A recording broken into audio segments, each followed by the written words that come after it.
Entonces, seguimos trabajando de lo particular a lo general, no de lo general a lo particular, es decir, como hombres y mujeres de paja.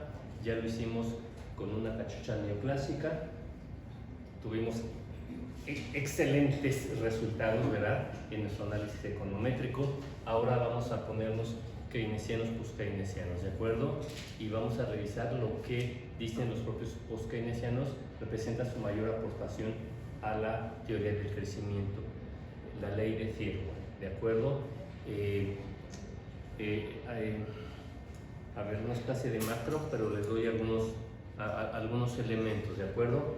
Entonces, a ver, en primer lugar,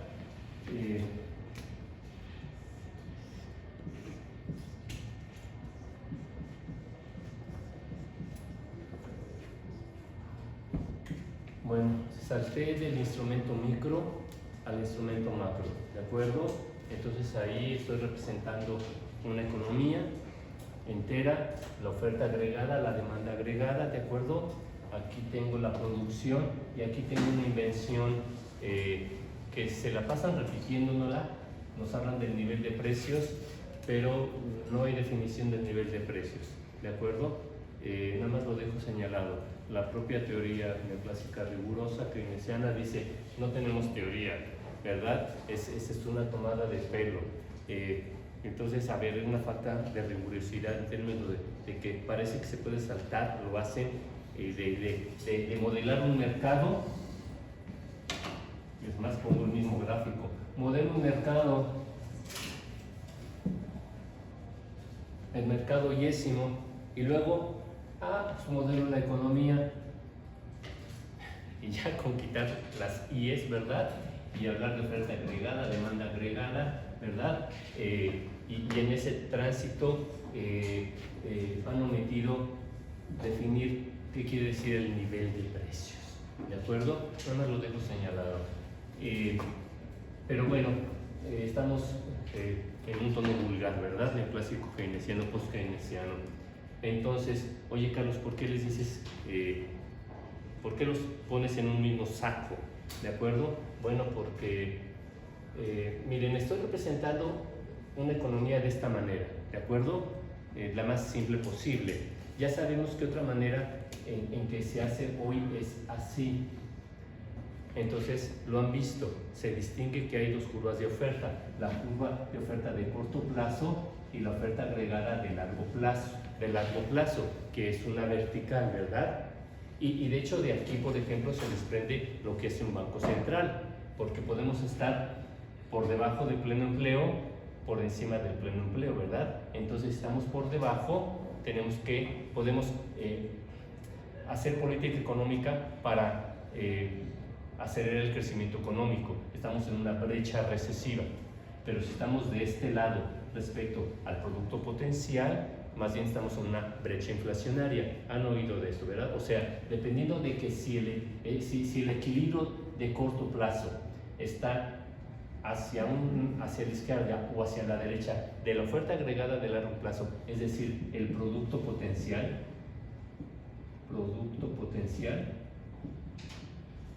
es que, por ejemplo, se determina qué política fiscal hacer, ¿verdad? Qué política monetaria hacer, ¿de acuerdo? Ahora, versión keynesiana de esto. Los keynesianos originales tienen su demanda agregada, tienen algo que tampoco definen, nivel de precios, tienen aquí un agregado, ¿verdad? Perdón, demanda agregada, es que lo junté mucho. Y lo que dicen más bien los keynesianos, inicialmente nada más nos graficaban una curva de oferta agregada, ¿de acuerdo? La macro añeja. Después ya tenemos esto en que se distingue dos de oferta, de corto plazo y de largo plazo. ¿Están de acuerdo conmigo en que esta tiene que ser vertical? ¿Qué estoy implicando que sea vertical? A cualquier nivel de producción no afecta al precio. Que más bien que no importa que hagamos, ¿verdad? Esto es tan claro. Al revés, ¿verdad? O sea, no importa si relajamos o apretamos la política monetaria, implicando que suban o bajen precios, ¿verdad? Esto es tan claro, ¿verdad? ¿Y qué estamos representando aquí? Perdón, lo voy a tener que hacer chiquito. Pues estamos sobre la frontera de producción. Estamos en la producción máxima, ¿sí? Utilizando plenamente y eficientemente los recursos productivos. Estamos en un punto de eficiencia económica, ¿vale? Entonces, a ver, inmediatamente aquí salta un contrasentido. Estoy seguro que ha pasado por su cabeza, porque hemos definido el producto potencial en una función de producción diciendo es la máxima producción alcanzable, ¿verdad? Dado los recursos productivos disponibles. ¿Vamos bien? Y se implica que estamos utilizando plenamente y eficientemente los recursos productivos. Por eso estamos produciendo el producto máximo. No solamente lo estamos utilizando plenamente, sino lo sabemos utilizar, lo estamos utilizando eficientemente. Y así es como maximizamos y estamos sobre la frontera de producción, ¿verdad? No podemos producir un clavo más. ¿De acuerdo? ¿Se acuerdan de esto básico que estudiaron alguna vez en micro, después en macro? Pero luego saltamos a macro y nos cuentan esta historia. No, las economías pueden producir más allá del producto potencial. Y uno dice, ¿what? ¿Qué no es la frontera de producción? No sé si pasó esto por su cabecita.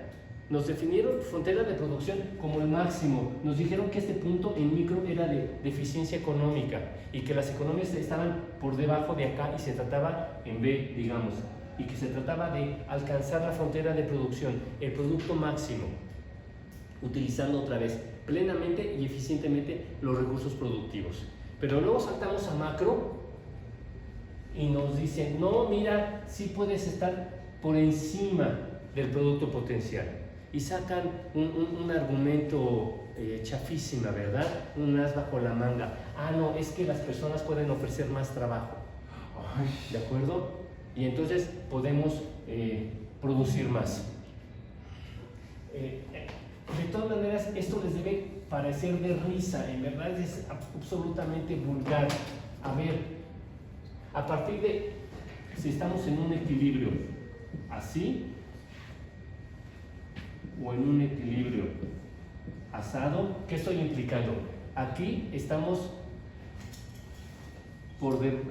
este equilibrio de corto plazo está por debajo del de largo plazo, ¿de acuerdo? Hay una brecha de producción, podemos producir más, hay una brecha recesiva, estamos en la fase del ciclo económico y de aquí se desprende el ciclo económico. ¿En qué parte estamos? Estamos en la fase de expansión, en la fase de recesión, la cima o el valle. Es el ABC de la macro y no hay más, neta, no hay más. Y entonces nos dicen, los bancos centrales y también la política fiscal operan con este diagnóstico económico. Y si resulta que una economía está por debajo del pleno empleo, está en una fase recesiva, quiere decir que podemos aplicar políticas pro crecimiento, sin tenernos que preocupar por su impacto sobre los precios. Pero si estamos del otro lado, en una brecha aquí, el equilibrio de corto plazo está más allá del producto potencial, estamos en una brecha inflacionaria y entonces las políticas que se tienen que aplicar más bien son de bájale porque está sobrecalentada la economía y tenemos un problema con alza de precios, ¿va? Ese es el diagnóstico de la economía mexicana. Les doy el dato duro. Revisamos las encuestas. El único dato que tenemos sobre uso de la capacidad productiva viene en las encuestas a las manufacturas. Otra vez, el único dato que tenemos de encuesta que levanta el INEGI respecto al uso del capital disponible viene en las encuestas que levantan las manufacturas. Y está bastante desagregado el dato, ¿de acuerdo? Estamos hablando de cientos de ramas, ¿de acuerdo? De la economía mexicana.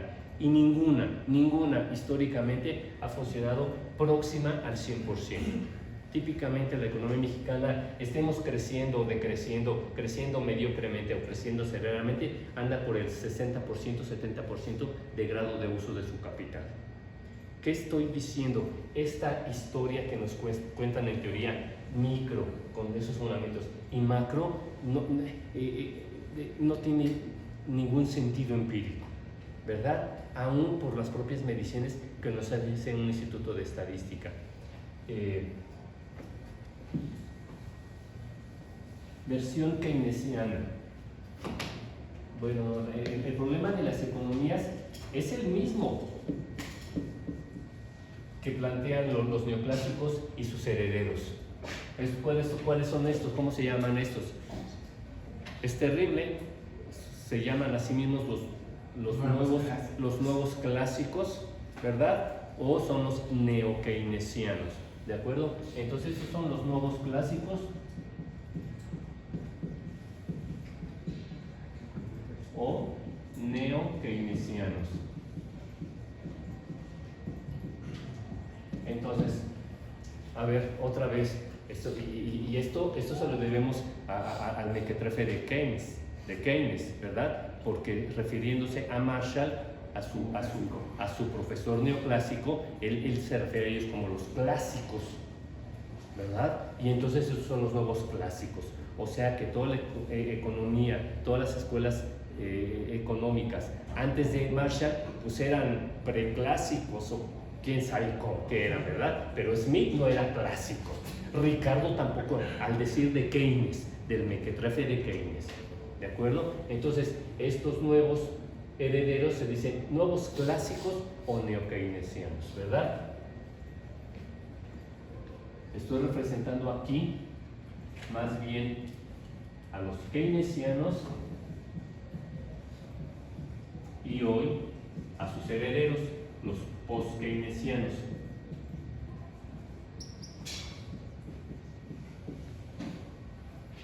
Que dicen, no, las economías de mercado no tienden al equilibrio. Tenemos que operar políticas económicas activas para aventar la demanda agregada hacia afuera y llegar a la parte vertical de la curva de oferta agregada. ¿De acuerdo? De manera que tanto para unos como para otros, el problema económico, lo que justifica que exista una ciencia que se llama economía, es el mismo, el problema económico. ¿Cómo asignamos eficientemente los recursos productivos disponibles para producir el máximo producto y satisfacer las necesidades de un consumidor insaciable? De manera que la inspiración de unos y otros, vulgares todos, es la misma.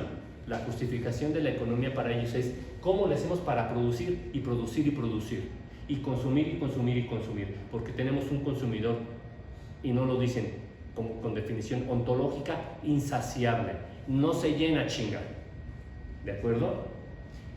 Y entonces, a ver, la diferencia es que unos dicen que los mercados, si funcionan correctamente, y eso pasa por meterles la mano desde lo público poco,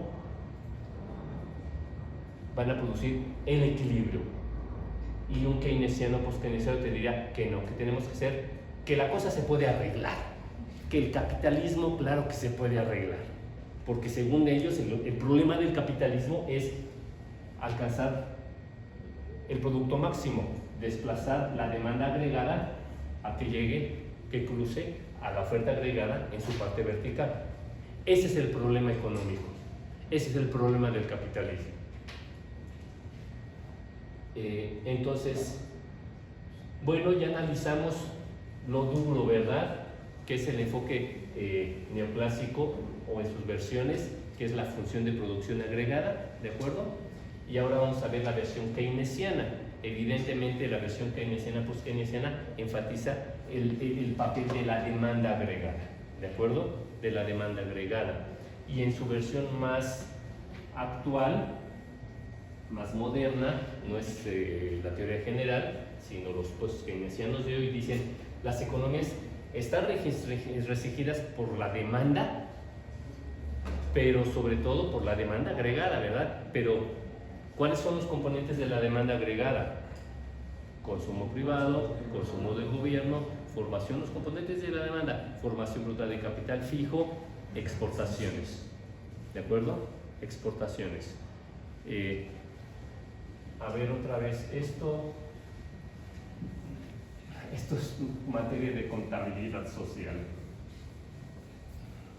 Ustedes conocen la definición de PIB, ¿verdad? Bueno, esa definición de PIB está inspirada en todo esto, en la afirmación de que la oferta agregada es igual a la demanda agregada, ¿de acuerdo? ¿Y qué constituye la oferta agregada en una economía?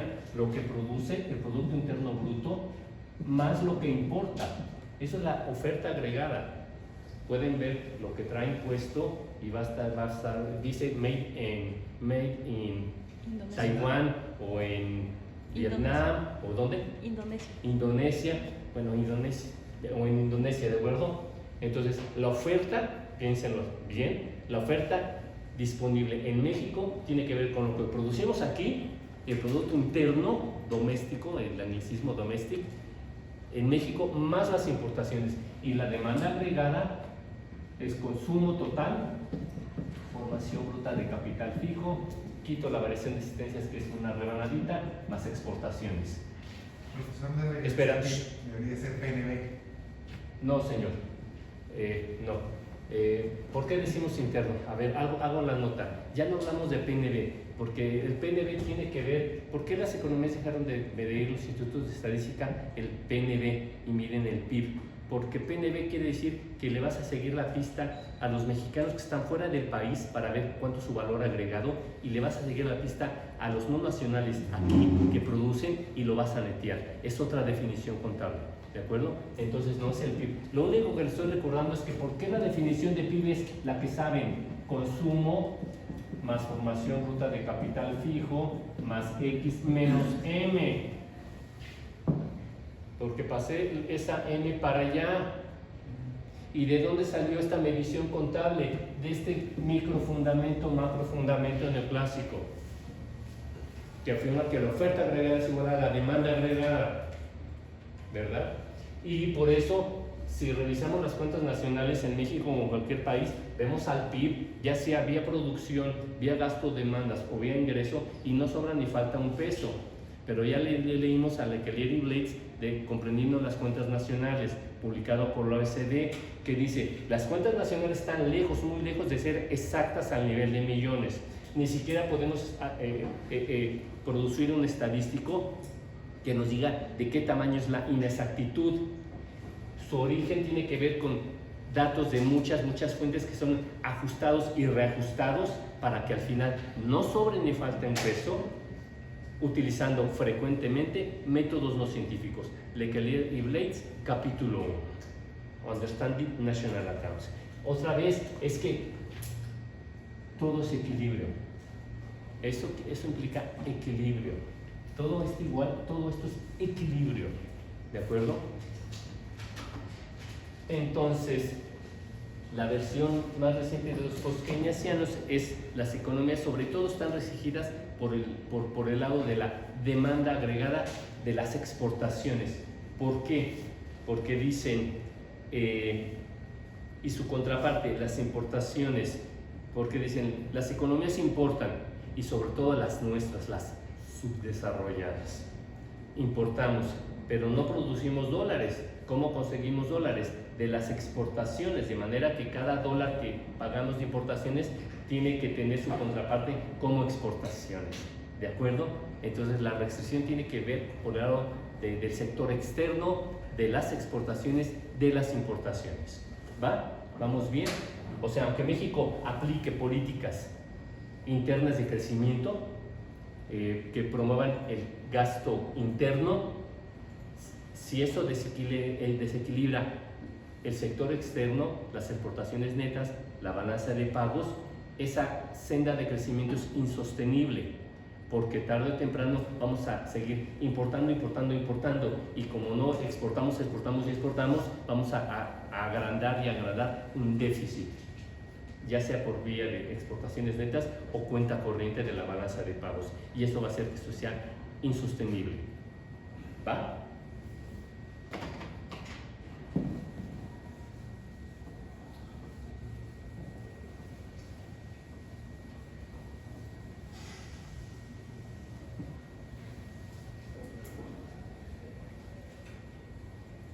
Fíjense que si les quitamos su ontología de un consumidor insaciable, ya no hay problema económico, porque desde su punto de vista hay que producir para que el consumidor insaciable consuma.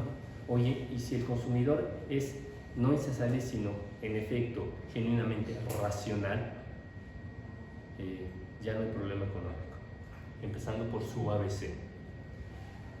Entonces, miren, esta es la ley de Thirlwall, ¿de acuerdo? Esta es la elasticidad ingreso de las exportaciones y esta es la elasticidad ingreso de las importaciones, ¿de acuerdo? Esta es el nivel de actividad económica que tiene una balanza de pagos sostenible, y esta es el resto del mundo, la economía del resto del mundo, ¿de acuerdo? Entonces, no sé qué tan familiarizados estén con esto. Al final del PowerPoint yo les puse ya el modelo ahí. Otra vez, ese es el modelo de Thirlwall. Pasa por una identidad de balanza de pagos, ¿verdad? Esa es la identidad de balanza de pagos. Tenemos exportaciones y flujos netos de capital, por otro lado las importaciones. Después operamos, defino teta y uno teta y uno menos teta, participación de las exportaciones en todos los ingresos, uno menos teta, participación de los flujos netos de capital en todos los ingresos, ¿verdad? Evidentemente teta más uno menos teta es igual a 1. Y luego juego. ¿Cómo puedo jugar con esto, Carlos? Pongo todo en tasas de crecimiento, ¿de acuerdo? O sea, hago un poquito de cálculo. Y el meollo aquí es que aquí están las exportaciones y están las importaciones, ¿verdad? Y entonces lo que hizo Thirlwall, post-keynesiano, fue introducir funciones de demanda de exportaciones e importaciones neoclásicas para poder seguir operando. Entonces dices, a ver, ustedes se han preguntado, oye Carlos, ¿cómo puedes afirmar que sus fundamentos son neoclásicos? Les estoy poniendo el ejemplo emblemático, la ley de Thirlwall, la frontera de conocimiento de los post-keynesianos. Bueno, en su desarrollo, el autor original, se murió hace poquito, es adorado por muchos profesores y profesoras de la Facultad de Economía, introdujo, están sus papers, dos funciones neoclásicas de exportaciones y importaciones. Es decir, aquí tengo el efecto ingreso, esa es la economía del resto del mundo, y aquí tengo el efecto precio, la elasticidad precio, y aquí está el tipo de cambio real. ¿De qué dependen las exportaciones? ¿De qué le pasa a la economía del resto del mundo? ¿Qué le pasa al tipo de cambio real? Dadas las elasticidades, ingreso y precio, ¿vale? Neoclásico puro. Y aquí lo mismo, la función de demanda de importaciones. ¿De qué dependen las importaciones? Dependen, en este caso, no del ingreso del resto del mundo, sino del ingreso mexicano, ¿verdad? O sea, si la economía se acelera, eso hace que importemos más y más. ¿Están de acuerdo? O sea, es el efecto ingreso, el efecto precio, tipo de cambio real, ¿de acuerdo?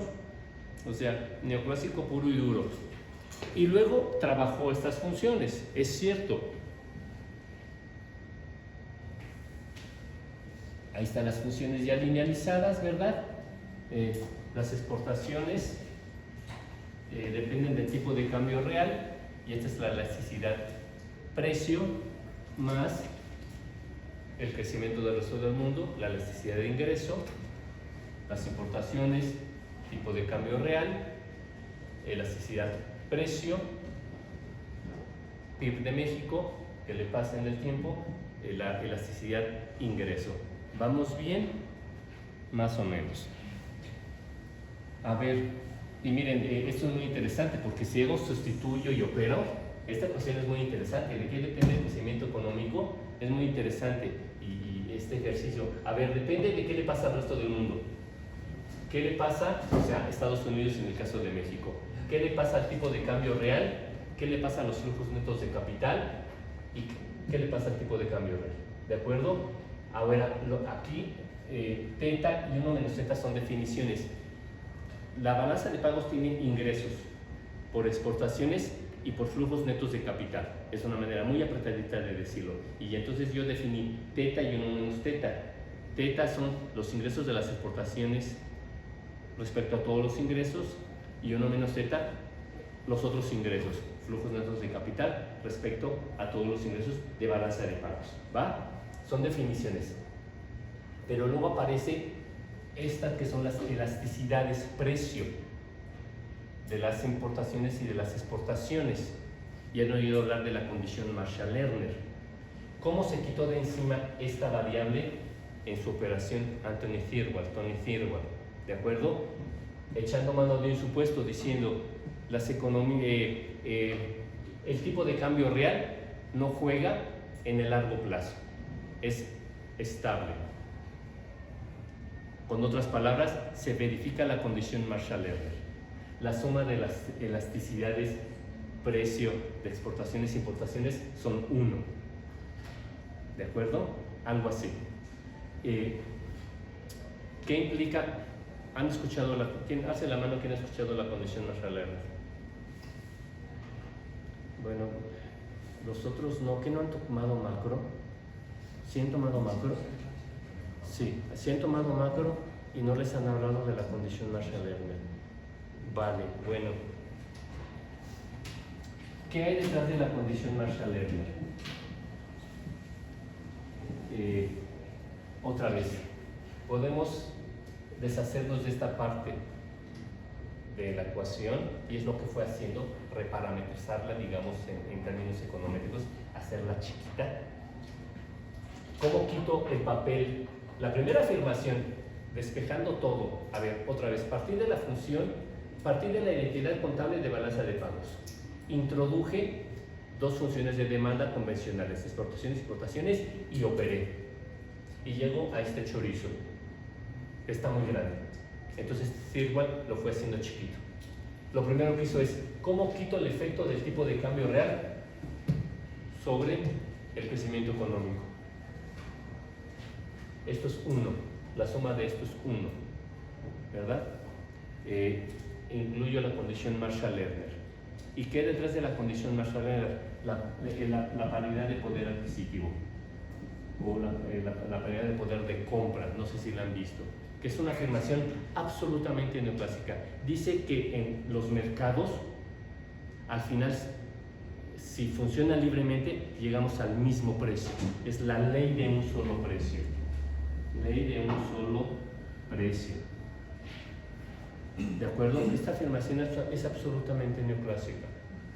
¿Qué quiere decir en el contexto internacional? Que no importa que estemos hablando de 2 economías, mexicana y estadounidense, el precio de las McDonald's es el mismo, ya sea que los pongamos en pesos o en dólares, o el precio de las computadoras o cualquier otro precio, porque si funcionan los mercados, ¿verdad?, se liberalizan, se dejan operar, se obtiene un mismo precio, la ley de un solo precio. Es la versión, pero en el comercio internacional, de lo que pasa en una economía. Aquí estoy afirmando que hay un solo precio en cualquier mercado o en la economía entera. ¿De acuerdo? Entonces, es la escalada en la macro abierta de esta idea neoclásica. Un solo precio. Ustedes conocen el índice de... Tiene décadas esta idea del índice de las McDonald's, de que no importa si la comes en la Plaza Roja de Moscú o en México o en Nueva York, ¿verdad? Si las pones en una misma moneda, su precio es el mismo, la ley de un solo precio, ¿de acuerdo? Y cualquier desviación es un problema porque no se está dejando que el mercado funcione bien. ¿De acuerdo? Es un argumento absolutamente neoclásico y es el que introduce Anton de Thirlwall para especificar esto. ¿De acuerdo? Entonces, por más post-keynesianos y keynesianos que se digan, razonan como neoclásicos, piensan como neoclásicos, genéticamente están diseñados como neoclásicos. ¿De acuerdo? Después, ¿qué hizo Thirlwall? A ver, ¿cómo me quito de encima esto? Esta es la influencia que tienen los flujos netos de capital, el tipo de cambio nominal y los precios domésticos sobre la economía. ¿Cómo me quito de encima esto? Introduzco un supuesto, 1 menos teta. Afirmo que teta es 1. Es decir, que en el largo plazo todos los flujos tienen que ver con exportaciones. Los flujos netos de capital son 0. Es decir, una economía puede de repente hacerse de capital de afuera, pero después tiene que pagar ese capital, si lo vemos nada más como deuda, contrato deuda, pero luego pago deuda, entonces en el largo plazo esto es 0. O sea, supuso que teta es igual a 1 y ya se quitó todo esto de encima. Y luego, ¿qué hizo? Esto es 1, me lo quito de encima.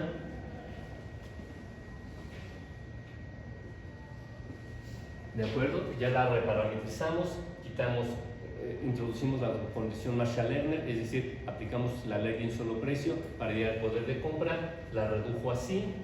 Ahora supone que teta es 1, la redujo así, y esta es la ley de Thirlwall. Y los propios keynesianos han criticado este otro paso, ¿verdad? No los otros, ni siquiera se han percatado de que su cabecita funciona como neoclásicos. Este sí lo han criticado, porque no es lo mismo decir que la economía depende del PIB del resto del mundo, en nuestro caso de Estados Unidos, que de las exportaciones. ¿Están de acuerdo? ¿Y qué tenemos aquí? Otra vez, son las elasticidades ingreso, no precio, ingreso de las exportaciones y de las importaciones. ¿De acuerdo? Supuso que son equivalentes Thirlwall y esa es la ley de Thirlwall, que dice que el crecimiento de largo plazo, con una balanza de pagos sostenible, es decir, en la que no se va a generar un desequilibrio tal que de un día para otro nos despertemos y haya una modificación abrupta y jugosa en el tipo de cambio.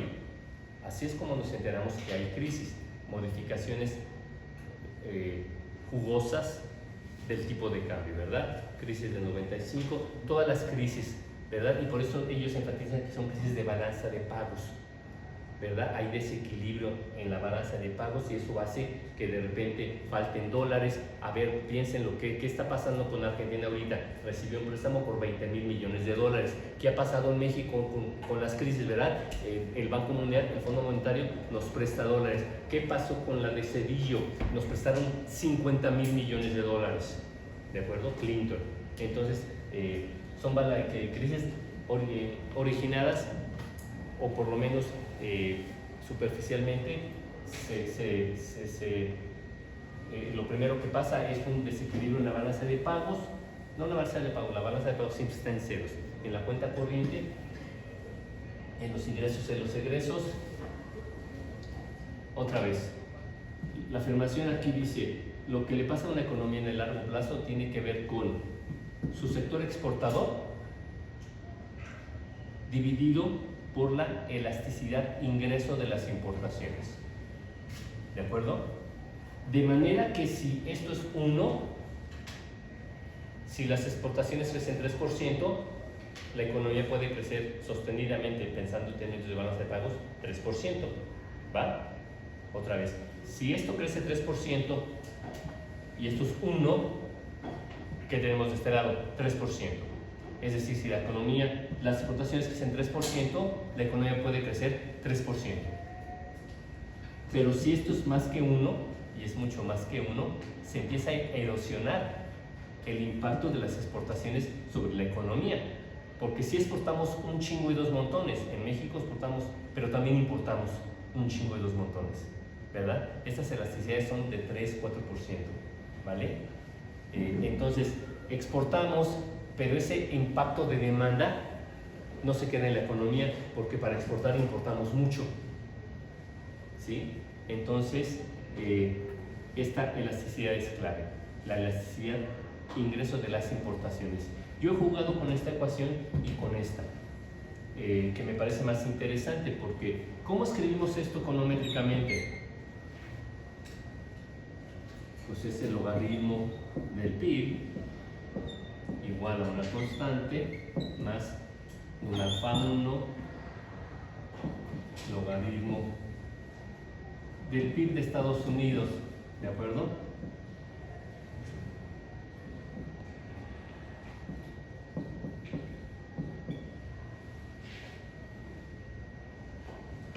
Véanlo, piénsenlo tantito. ¿Y qué es esta alfa 1?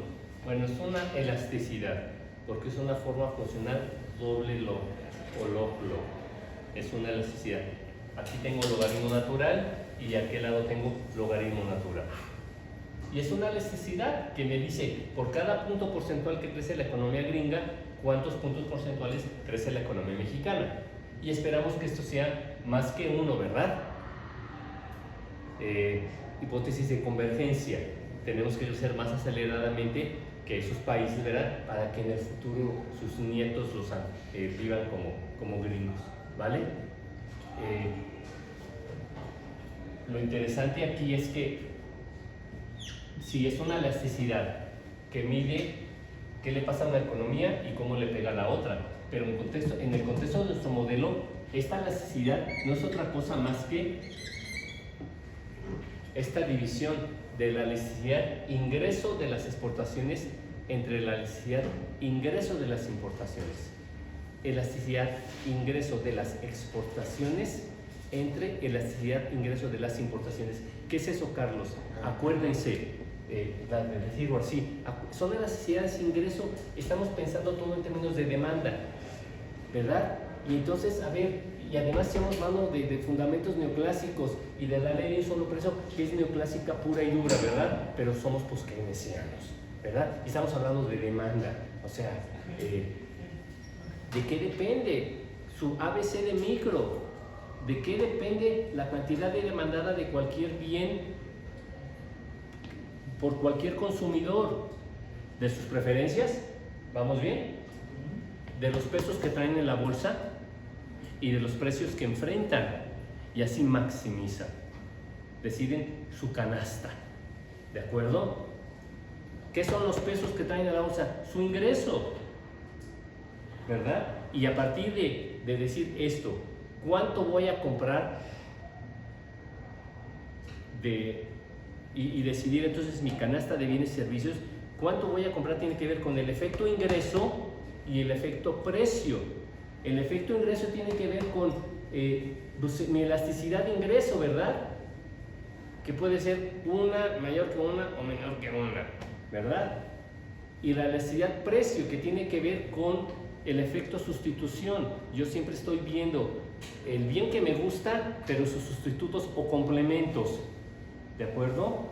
El que domina es el efecto sustitución, el efecto de Slutsky, ¿se acuerdan? Es micro pura. Y luego lo escalo para modelar no variables microeconómicas, sino macroeconómicas, y las introduzco y no sé en qué parte podría decir que soy poskeynesiano. ¿Por qué? Porque me estoy preocupando no por la oferta, sino por la demanda. Pero echando mano del instrumental y echando mano de la cabeza neoclásica. ¿Por qué estos se dicen keynesianos? Porque no vieron la oferta, como con Robert Solow, que vimos la función de producción agregada, sino están viendo la demanda. Y en específico la demanda externa. Pero cómo razonan y cómo operan es neoclásica pura. Entonces yo voy a jugar con esta ecuación que es no es demandante en términos de datos, el PIB mexicano, y no voy a construir el PIB del resto del mundo, es irrelevante. Con el PIB de Estados Unidos me basta. ¿De acuerdo? Entonces ahora sí, vamos a hacer econometría a la poskeynesiana.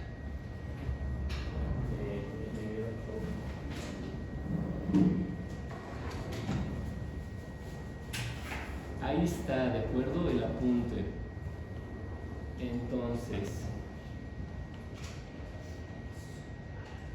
¿qué tengo aquí? Voy salvando todo, ¿de acuerdo? Y voy actualizando en el enlace que tenemos en el canal de YouTube, ¿de acuerdo?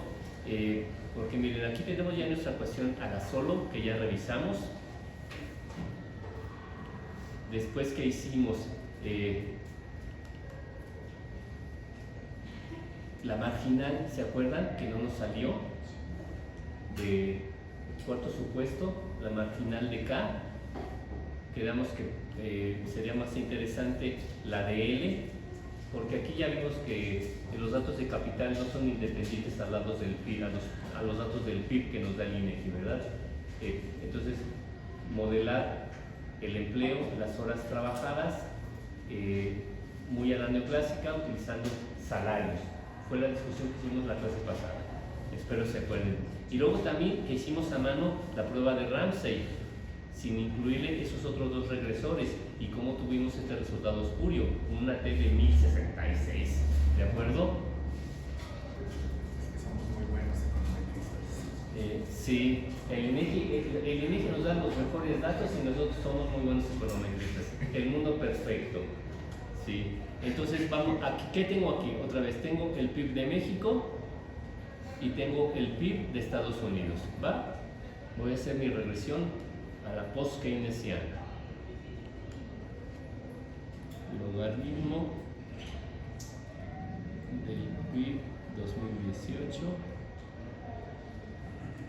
constante, logaritmo del PIB US le puse, ¿verdad? Es 2017, dólares encadenados, es su manera en que construyen sus estadísticas en volumen. Entonces, antes de darle clic a la máquina, otra vez procedimiento, de acuerdo Raúl, procedimiento, todos y todas. Antes de darle clic, tiene que pensar qué esperan obtener. Si no, cualquier cosa que les reporte el software y el método de estimación, ¿verdad? Y el modelo probabilístico, lo van a tomar por bueno. Acuérdense que lo primero que hacemos es revisar que los coeficientes estimados nos hagan sentido en términos de su signo y su valor, ¿verdad? Su valor absoluto. Luego vemos su significancia, luego vemos el R-square, la Dublin-Watson, la gráfica de residuales y del actual y del fitted. ¿Se acuerdan? Sí, Carlos, claro que sí. Entonces, antes de darle aquí, ¿qué esperamos?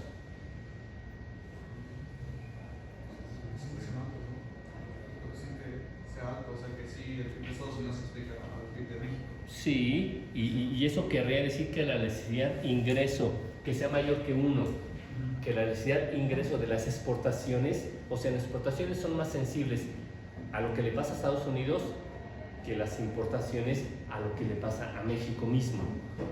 ¿De acuerdo? Otra vez, las exportaciones dependen, efecto ingreso, del PIB de Estados Unidos. Esto es claro, ¿verdad? O sea, si a ellos les va bien, los compran. Si entran en recesión, en crisis, no nos compran. Ahora, las importaciones, lo que le compramos al resto del mundo, ¿de qué depende? Pues del estado de la economía. Una se llama elasticidad ingreso de las exportaciones, la otra elasticidad ingreso de las importaciones. Híjole. Bueno, such is life. A ver, no nos sorprendamos. O sea, otra vez, ¿cómo interpretamos esto? Es una necesidad. Por cada punto porcentual que creció la economía gringa en esos 33 años, la economía mexicana creció menos 0.85 puntos porcentuales. Dato imbatible. ¿De acuerdo? Lo bonito es que tenemos una explicación. ¿Y por qué obtenemos ese numerito y no otro? Por ejemplo, un número mayor que 1. Porque lo que está detrás de este numerito es ese ratio. La elasticidad de ingreso de las exportaciones entre la necesidad de ingreso de las importaciones, de manera que muy bien le podremos mostrar a Trump esto y decirle, mira güey, o sea, somos sensibles, tú nos compras mucho, nuestras importaciones son muy sensibles al ingreso de la economía gringa, pero nuestras importaciones todavía son mucho más sensibles a lo que pasa en la economía mexicana. O sea, de fondo seguimos siendo dependientes, ¿sí? Para exportar necesitamos importar. Y que exportamos mucho, pues sí, pero para exportar mucho, importamos mucho más. Al final del día, ese ratio, esa elasticidad salió menor que 1. ¿De acuerdo? Ahora sí tenemos problemas, ¿no? ¿Ya vieron esa Durbin-Watson? Miren este R-square. Esto les debe alertar de que es muy fácil obtener un R-square próximo, ¿no? ¿Verdad? O sea, no se dejen impresionar. Y dos, que esta metodología del Strongman, del hombre de paja, modelar, echando mano del supuesto cero, conozco el modelo verdadero, así que soy neoclásico y hago neoclásica, soy keynesiano, post-keynesiano y hago post-keynesianismo. Y mire que R-square obtuve 0,90, explicó el 97.9, el 98% de la variabilidad de la economía mexicana, 98%. Y en el otro caso, ese es el problema, 99.5, todos muy contentos, neoclásicos muy contentos, poskeynesianos muy contentos. Y la afirmación es completamente distinta. Una afirmación que se implica, deje de hacer ruido, señor, termine de hacer lo que está haciendo. Ya. Uno clásico dice, no, la economía mexicana es la conclusión cualitativa, está restringida por el lado de la oferta, por el lado de K y L y la introducción del cambio técnico. Y estoy explicando el 99.5 de la variabilidad de la economía mexicana. Y un poskeynesiano dice, no güey, la economía mexicana está restringida por el equilibrio con el sector externo, por nuestra sensibilidad a las exportaciones, a las importaciones. Es un tema de demanda, no de oferta. Estoy diciendo cosas completamente distintas. ¿Están de acuerdo?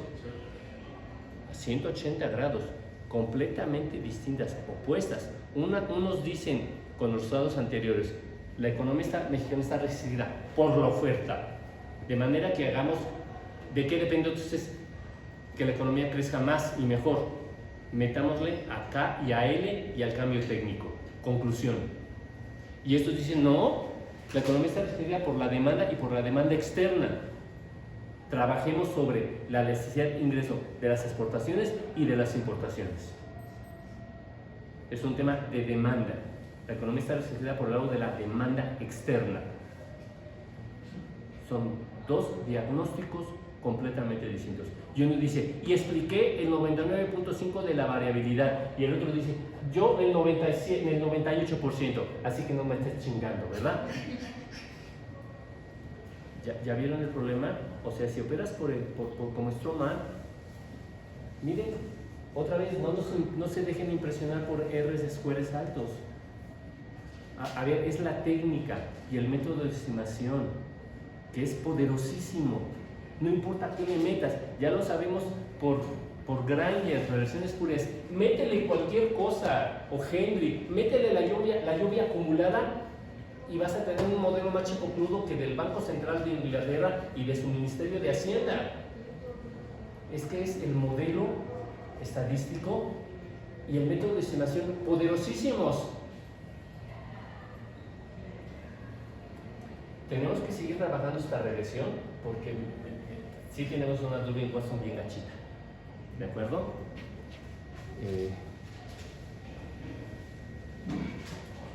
Son variables significativas, nos hacen sentido los signos.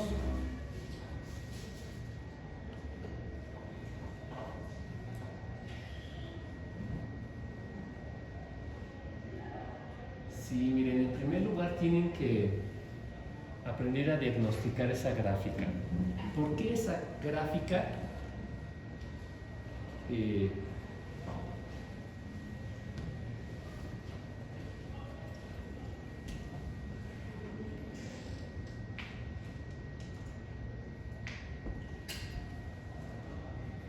Ya vimos el Durbin-Watson, implicando 0.79, implicando que hay autocorrelación serial de primer orden. ¿De acuerdo? O sea, los errores no son independientes unos respecto a los inmediatos anteriores. El error de t tiene que ver con el t menos 1 y el de t menos 1, t menos 2, t menos 2, t menos 3, etc. Y esta es su gráfica. ¿De dónde viene esa autocorrelación entre los errores? Traten de descubrirla. ¿A dónde está? En las crisis. En el 95, en el 8 y en el 20. No, autocorrelación quiere decir que unos residuales tienen que ver con los inmediatos anteriores. Estos con estos, estos con estos, estos con estos, este con este, este con este, este con este, este con este, este con este. Eso es autocorrelación. A donde visiblemente descubren que está la autocorrelación. ¿Cuál es mi hipótesis? Aquí. ¿Están de acuerdo? O sea, errores positivos se siguen de positivos, se empiezan a hacer chiquitos, más chiquitos, más chiquitos, más chiquitos. En esta parte, ¿verdad? O sea, en la parte del 2010 para adelante. Y evidentemente el modelo se la pasa subestimando en todos estos test. Eso tendría que ser que a veces subestimamos, a veces subestimamos, a veces subestimamos, a veces sobreestimamos. ¿Están de acuerdo? Pero no. En esa parte, consistentemente regamos el tepache en un sentido y aquí consistentemente en otro. Aquí subestimamos y ya después sobreestimamos. Ahí está el problema, ¿no? En esos últimos test.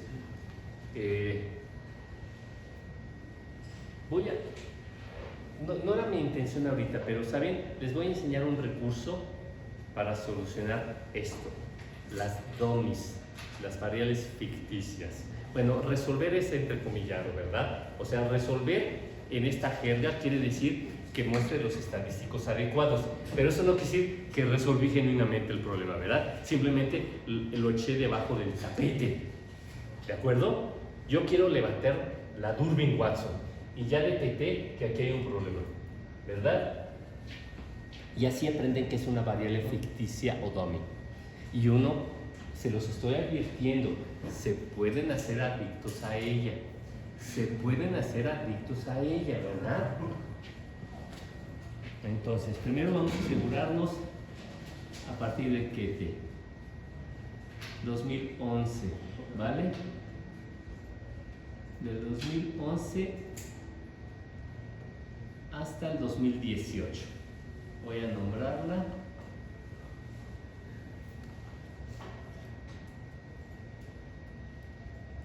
¿De acuerdo? 2011-2018, dije. Muy bien. Entonces, voy a generar primero la ficticia. Genérame una ficticia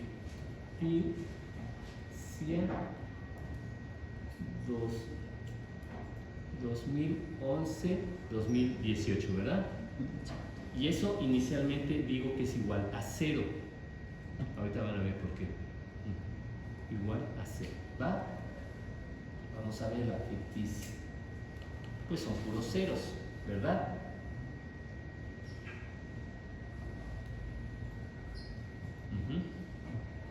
Pero voy a editarla para poder cambiar los valores. Ya le edité. Y entonces me meto al 2011. Le doy un 1, 1, 1. Son variables binarias, ficticias. Son binarias. ¿Por qué binarias? Porque son ceros y unos. Y me van a captar ¿Qué quiere decir esto? Esta variable ficticia me va a captar todo lo que no captó el modelo en esos años. En el resto no juegan, porque son ceros, tienen que pensarlo. En el resto de años, 2019 al último T, 2010 a 1990, no juegan estas variables, no pesa esta variable, no tiene influencia, porque son ceros. Su papel está limitado a los años en que puse un 1, de 2011 a 2018. ¿Vale? Ahora, ya sabemos que estamos subestimando, ¿verdad? Entonces, ¿qué signo debe tener eso? Depende cómo lo pone el ordenador, ¿verdad? Pero típicamente, ¿qué estoy diciendo? Que típicamente el YT fue mayor que el Y del INEGI, fue mayor que el nuestro. Subestimé sistemáticamente, ¿se acuerdan en esos años? ¿Voy bien, Rafa? De manera que esta diferencia es positiva. De manera que espero que esta DOMI, pero no sé si eso lo pone al revés, por eso les digo, va a ser un número positivo. Pero otra vez, el medio es que entiendan el papel de esta variable ficticia, DOMI se dice en inglés, ¿de acuerdo? Son ceros y unos, y puede ser un solo uno o regados a lo largo y ancho. Ahorita yo ubiqué ese periodo, del 2011 al 2018, puros unos. En el resto de los P's, es inocua esta variable, y en estos P's en los que tiene un 1 va a captar todo, ese es el punto, todo, y todo no sé qué sea, ¿de acuerdo? Simplemente es para corregir, te estás muriendo pero te doy un mejoralito, ¿de acuerdo?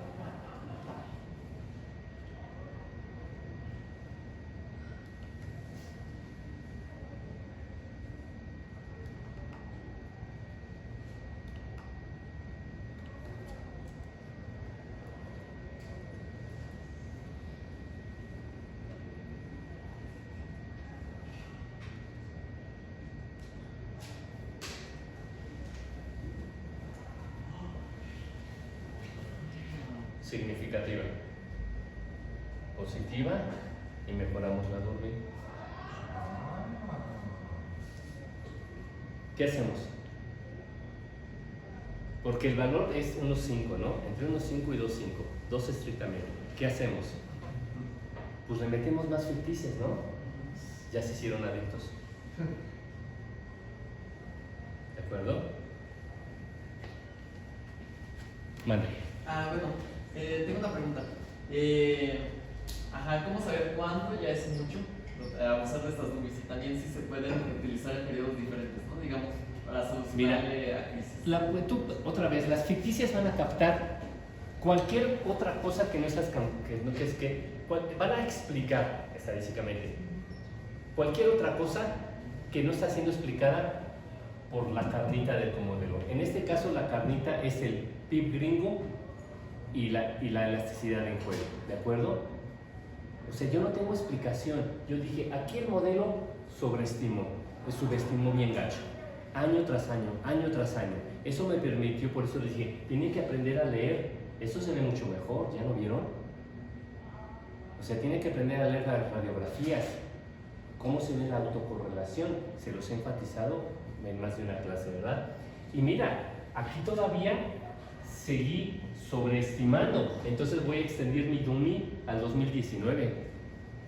Ya me hice adicto. Antes de que salga de la gráfica, también hay una subestimación, ¿no? Del periodo 96 al 2005. Bueno, sí, pero mira, son subes y bajas. Eso es normal. Aquí se ve, aquí se ve gachito, pero es que usted ya luego es un adicto.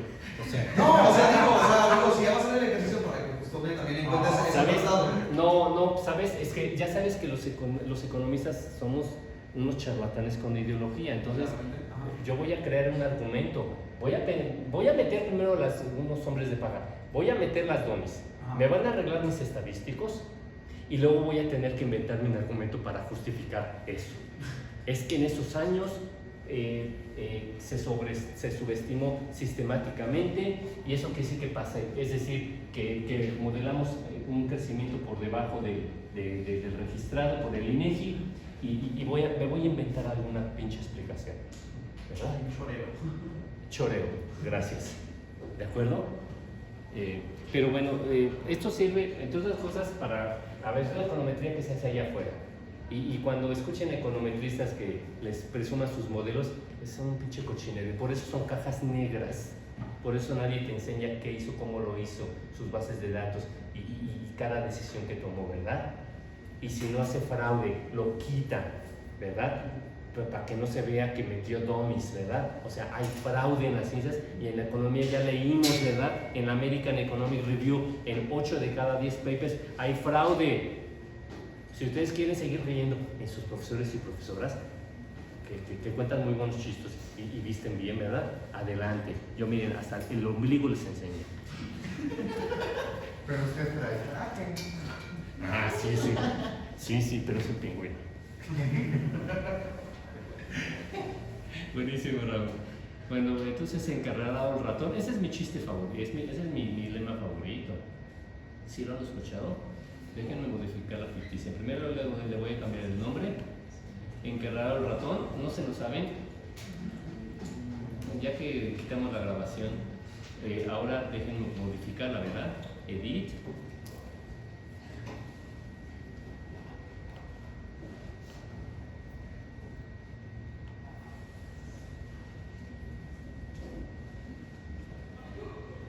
En efecto, o sea, el meollo es ese, que en efecto algo pasó en esos años pero miren, son muchos, del 2011 al 2019.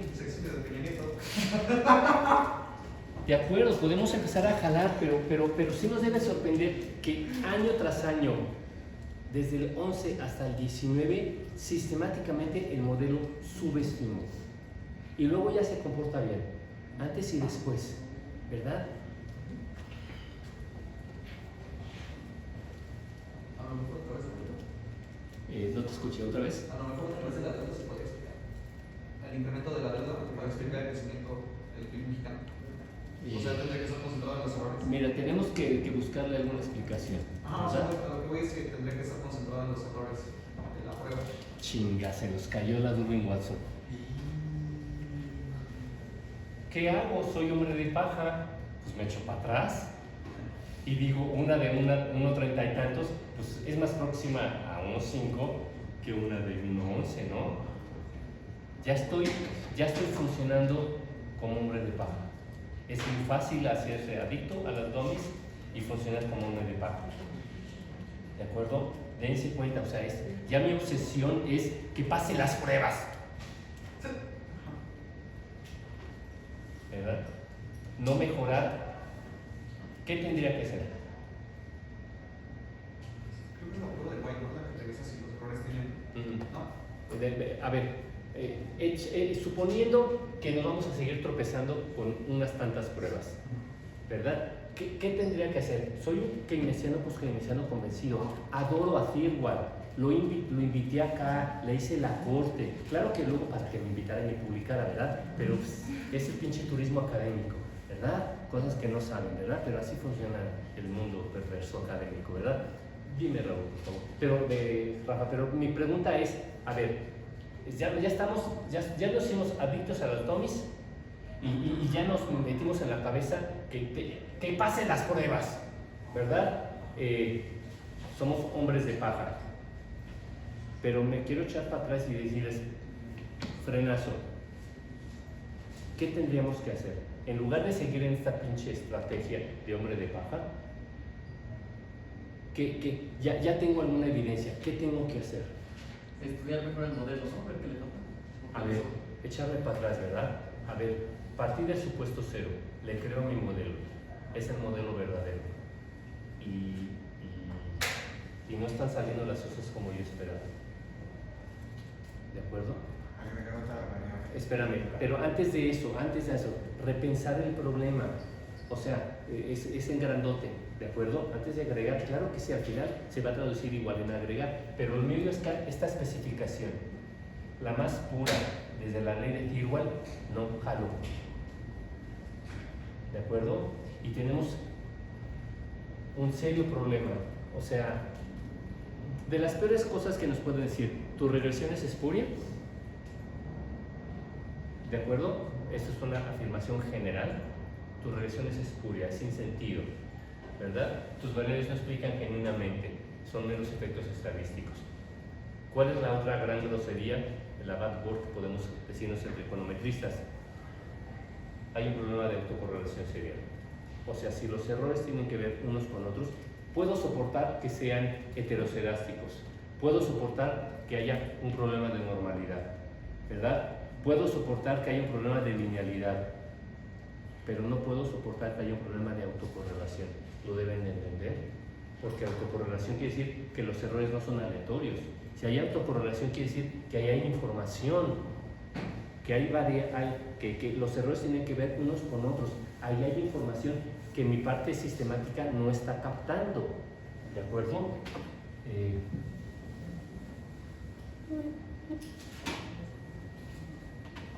Acuérdense, típicamente,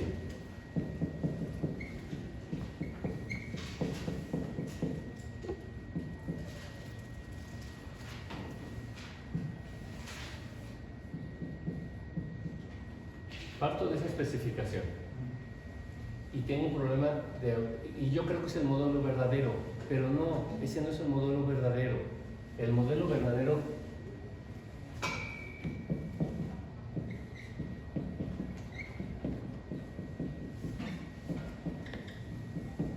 es este. O sea, no solamente XT explica YT, sino XT y WT explican a YT, pero ya sea que porque soy charlatán con ideología y yo, la frontera de conocimiento no ha llegado a descubrir que este es el modelo verdadero, seguimos operando con este modelo falso. Esto que estoy omitiendo se va a ver reflejado aquí en los UT, ¿de acuerdo?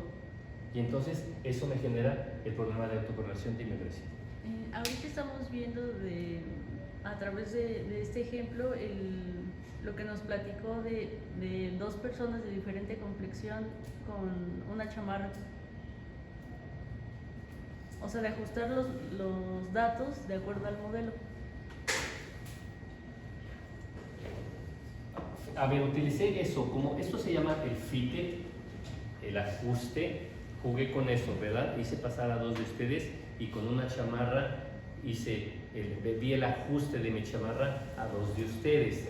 Y en ningún caso, ninguno tiene mi misma complexión, ¿verdad? Entonces no les quedaba mi chamarra, pero mi expresión fue, pues más o menos, ¿no?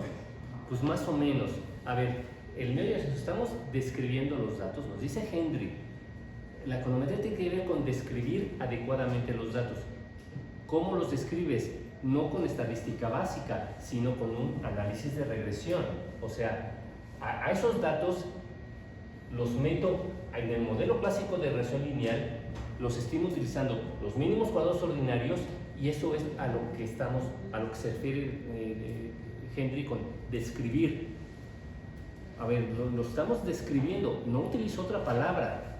Entonces podemos describir a los datos sacándoles una gráfica, calculando su tasa de crecimiento, ¿verdad? Estoy describiendo los datos, estadística descriptiva. Pero Hendry utiliza la misma palabra. La econometría tiene que ver con describir adecuadamente a los datos. En este caso no utilizando la media o la varianza, sino el modelo clásico de regresión lineal y los mínimos cuadrados ordinarios. Y el punto es que no estamos describiendo adecuadamente los datos. ¿Por qué? Porque hay un problema de Durbin-Watson, ¿verdad? Otra vez, la crítica más grandota en general es tu modelo es espurio. Esto es un mero efecto estadístico, porque esta variable es no estacionaria, esta variable es no estacionaria, y entonces este es un efecto puramente estadístico. ¿De acuerdo? Esa significancia y ese R escuela. dejando de lado esa crítica general, lo peor que podemos enfrentar cuando hacemos análisis de regresión es tener problemas de autocorrelación serial, porque los errores tienen información. O sea, esa es la parte sistemática, ¿se acuerdan? Esto se llama parte sistemática y los UTE son la parte no sistemática. No sistemática. De manera que si hay autocorrelación serial, quiere decir que no son no sistemáticos, sino sistemáticos, lo cual me traduce inmediatamente lo que dijo el compañero. Algo está mal en tu parte sistemática, o le falta o le sobra. La tienes que revisar. Es un problema que nos hace que nos vayamos al principio de esto, ¿verdad? Pero es que yo quiero mostrar que los postkeynesianos son superiores a los neoclásicos, ¿verdad? Entonces hay que jugar con eso, ¿verdad? Para ver cómo le hacemos, ¿verdad? Para que pase pruebas. No, eso es minería de datos, se dice data mining, en el mal sentido de la palabra, o sea, es o torturar los datos, como dice el chiste, como que se ponemos como inquisidores, ¿verdad? ¿Cómo vamos de tiempo? 8 minutos. Nos quedan nada más 8 minutos. 7. Híjole. Órale, Ah, qué pesadita, ¿verdad? Miren lo que voy a hacer. Es un recurso aceptable, ¿de acuerdo? Aceptable.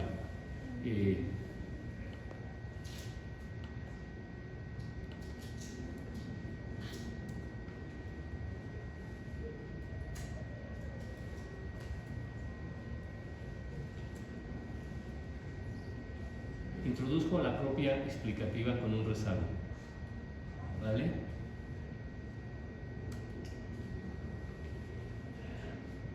Pues había no significativa, ¿de acuerdo? Tagacho. ¿Ya vieron? Estoy haciendo minería de datos, a ver, buscándole, a ver, ¿verdad? ¿Qué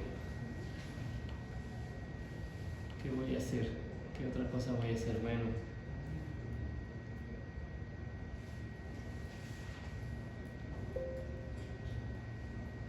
voy a incluir a la propia endógena rezagada, pero el riesgo aquí es que se jale toda la información, porque una variable tiene que ver en primer lugar consigo misma.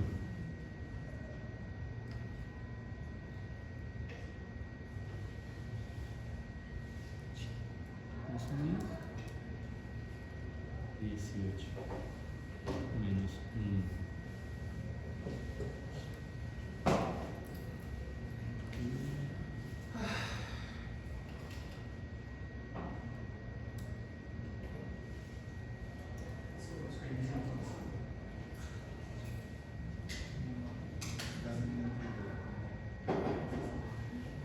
Entonces, ¿qué hice? Agrandé la especificación, le metí la explicativa rezagada, no funcionó. Antes de quitarla, mejor de una vez incluyo el PIB, la endógena rezagada. ¿Cuál es el riesgo de esto? Y es algo que tenemos que entender básico. ¿De qué depende una variable? En primer lugar, de sí misma. Esto es algo, a ver, esto no explica, pero es un recurso estadístico. O sea, el mejor pronóstico de cualquier variable en caliente es, pues, ¿cuál es su observación inmediata anterior? O sea, ¿cuánto va a ser la inflación en México? Pues, ¿cuánto fue tu último dato? ¿Cuánto va a ser el PIB de México en el siguiente trimestre? Pues, ¿cuánto fue tu último dato? No trimestral, con estacionalidad. ¿De acuerdo? Les debe hacer sentido esta regla y que de fondo es estadística, ¿verdad? ¿De qué depende una variable? En primer lugar, de sí misma. Hay una fuerte autocorrelación serial. Así son las variables no estacionarias. Se asocian mucho. Va para arriba, va para arriba, va para arriba, va para arriba. Ya vieron que la autocorrelación es esto, ¿verdad? Leímos la radiografía. Pues una variable no estacionaria tiene una media que cambia con el tiempo, una varianza creciente y sus valores se asocian unos con otros. ¿De acuerdo? Son las tres características clave de un proceso no estacionario: media que cambia con el tiempo, varianza creciente y fuerte autocorrelación serial. Los valores tienen que ver mucho unos con otros. Entonces, voy a meter esto y el riesgo es que le quite la significancia a esta. ¿De acuerdo? Porque una variable tiene que ver primero consigo misma. Aunque está rezagada, ¿verdad? Este es en T, este es el rezago.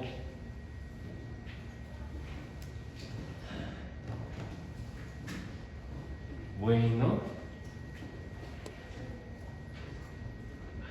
Miren, vamos a quitarle esta. ¿De acuerdo? Salió significativa. Y esto pasa así, porque fíjense que este 1.28 ya es mayor que 1. Lo que pasa es que es un ajuste. Esto estamos haciendo estadística pura, ¿verdad? No estamos haciendo análisis económico y además estadística mala, porque aquí tenemos ya un valor mayor que 1. ¿Se acuerdan que obtuvimos un valor menor que 1? Lo que pasa es que depende, esta variable depende de lo que le pasa a la variable en T con esa necesidad, pero le tenemos que restar esto, el menos 1, ¿verdad? Entonces ya, a ver, ya el efecto conjunto de esto es miserable, ¿no? Es miserable, es significativa, pero ¿saben? Es que soy post-keynesiano y creo en mi teoría. Le tengo una veladora a Firwall y a Keynes en mi casa, entonces les voy a quitar esto. Y algún profesor y profesora que les haya dado clase. No hagan eso, no sean creyentes, por favor.